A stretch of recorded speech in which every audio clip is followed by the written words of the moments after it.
everybody, my name is Geraldine. I am here to give you a presentation on effective communication with the aid of PowerPoint.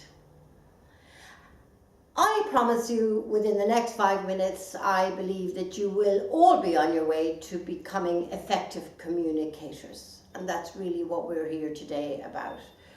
So, in the last number of years, as I've given this presentation, my presentation hasn't varied very much because communication really is a set of skills that one has to conquer, learn, and or overcome. And there are 7 skills that I believe are absolutely necessary to become an overall effective communicator. That is fear. Some people would say nerves, which obviously needs to be conquered. Meeting and greeting, posture, phonetics, the art of listening, understanding body language, and finally empathy. So immediately we're going to go into fear. The effects, what can we do, and finally, are there solutions? Well, yes. Lots of people would say, I'm really nervous, I have butterflies in my stomach, I want to be sick. So that's their description really of being nervous or fearful. What is the biological effect on the body? We do know it paralyzes people insofar as they are just stuck to the ground. They find it very debilitating. But more importantly, it can hold us all back if we don't deal with it, not just in our career prospects, but generally right throughout our lives. So, what can we do? Yes, there are solutions. But first and foremost, recognition of our fear, whatever that may be, if it's giving that Monday morning presentation, if it's an interview that's coming up, if it's new colleagues coming to work, a new workplace environment, or if it's giving that big public speech that you have to do every week or twice a week. Whatever it is. Now confront your fear. And how do you confront it? So you're going to be educating yourself into reducing your fear. Confrontation to reduce. And once you have ticked those 2 boxes, that means that you've decided to overcome your fear by confronting your fear. You're on the road. So how are you going to do that? I would have to say the most important, there are 2 very important ones. But one for me is diaphragmatic breathing, which is amazing. That has an immediate effect prior to any presentation, that Monday morning presentation or that speech, or the best man speech, the father of the bride speech, or whatever apprehension you have or fear or nerves in life.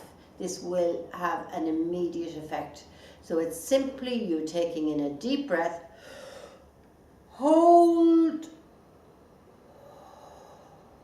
and you have filled up this space here, the diaphragm and your lungs, and you've reoxygenated your entire body, and in doing that you've slowed your heart rate down, and this gives you the wonderful ability to get control and have control and be calm of what you're about to say. So it does give you a feeling of certainly being in control, and most definitely reduces your fear. The next fear reducer or nerve reducer, I would say, to make sure you have prepared and practiced for today's presentation or tomorrow's. Constantly practice and know your material. Now, finally, I'll finish that note off and saying it's important to hold on to a few little bits of fear or nerves because they act as a safety valve and ensure that every presentation you give is wonderful. The next important one as an overall communicator and to be an effective communicator is good posture. If you are giving a presentation, a speech, and or generally in your life, to carry yourself well means absolutely everything. It gives an air of confidence. Now don't overdo it because people don't want you to be sort of look arrogant or whatever, but just good carriage is good for your physical well-being in any event. But to stand giving a presentation with your feet firmly on the ground, your knees flexed, your body well balanced, will allow your voice to project right out into the room and allows you to become a very good communicator, an effective communicator. The next important one is phonetics. Well, as phonetics or diction, so speaking, we are speaking constantly. And an awful lot of what we are saying or what we intend to say is not necessarily coming out correctly, or it is getting lost in translation for just a couple of very simple reasons. The first one would be we are speaking too fast. The second one is we are letting one word roll into another. And the third one is we are not finishing our words off correctly, like INGs, EDs, or S's. So just slow down and you will find that what you want to say is being said correctly. So therefore your information is going to be interpreted as you intended, and there will be no misunderstandings. Meeting and greeting skills and meeting and greeting. A lot of people would probably think that this is taken for granted and they've mastered it, but there are absolute, very valid points to be made here in order to be a good, effective communicator. Remember that as we all met this morning, and within 7 seconds we all made our minds up about one another, and our handshake, so that all-important interview that you're going for next week or wherever, just remember that that man or woman is going to make their minds up about you in 7 seconds. And my message there to you is just for the following reasons. It's a slight deviation, but I need to tell you that 90% of you won't change your minds. Now you need to turn those statistics on their head, because if you are not open, the world will not be open to you. Look at all the lost opportunities. So we have to all meet and get to know each other here in this room today, and we have to turn those stats on their head. But to get back to meeting and greeting, I'm taking you out of your comfort zone now. You're not with family and friends, you're in a room, 100 people, you are representing your company. What are you going to do? People are going to be in 2s, 3s, 4s and 5s. So you walk up, I would say, to a group of 4 or 5, somebody will be standing maybe on the edge of that group, and just with a slight tap of the elbow, just extend your hand and say, how do you do? My name is Geraldine, with a very firm handshake, and I think that's very important.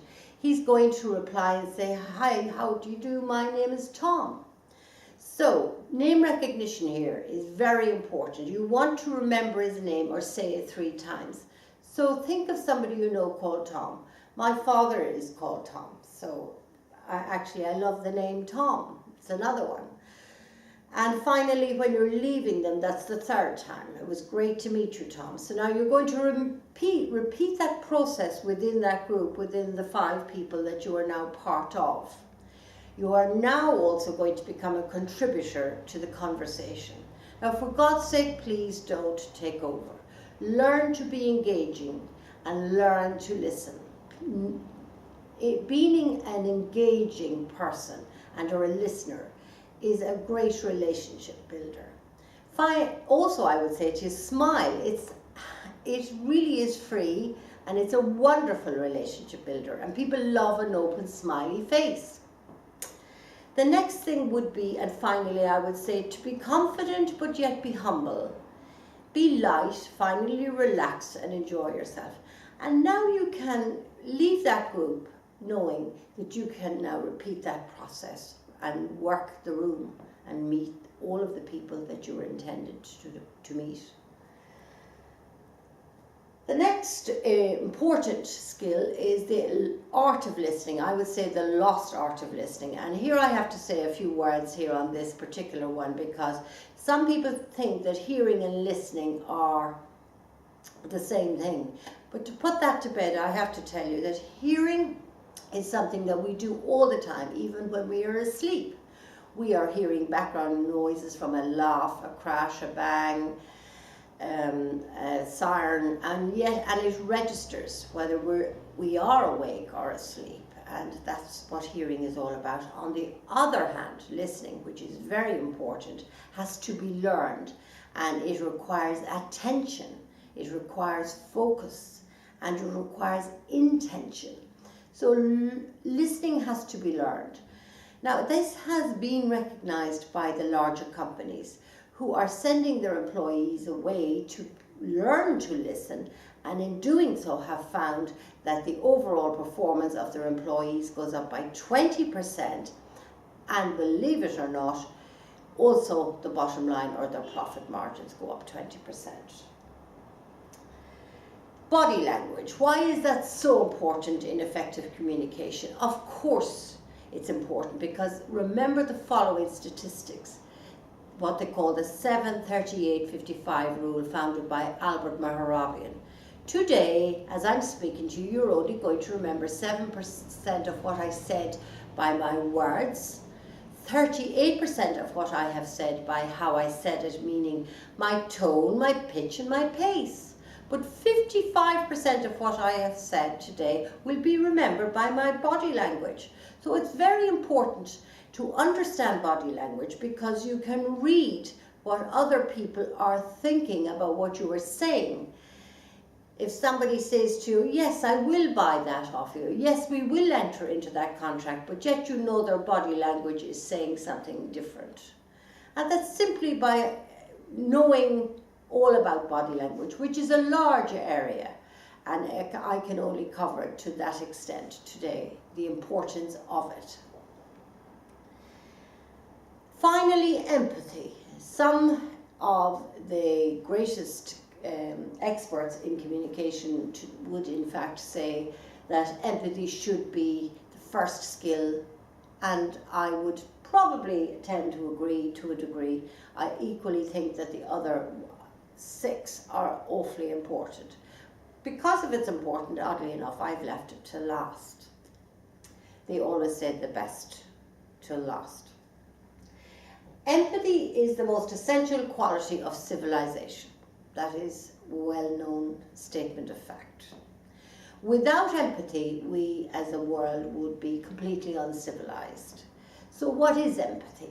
Not to be confused with sympathy. Sympathy is sorrow following an accident or grief or some such instance. On the other hand, empathy is an example. You're at work and a colleague is falling behind in their deadlines. They're clearly distressed, and you step in knowing that for a short time, once you relieve that pressure of them, that they can deal with whatever trouble they have, and then you have helped for the short term. So it's basically thinking, seeing, doing, and hearing.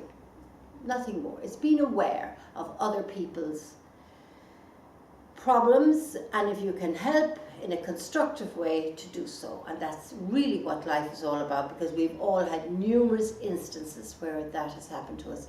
And yes, we haven't forgotten the people that have helped us. So finally, by conquering and knowing and being aware and educating yourselves in all of these skills, there is no doubt that you will go on to develop and change your lives hugely and for the better. And indeed change the lives of all those around you, not just at home, but in your business world and indeed in your wider communities. And at the end of the day, that's what it takes to know and become an effective communicator. Thank you.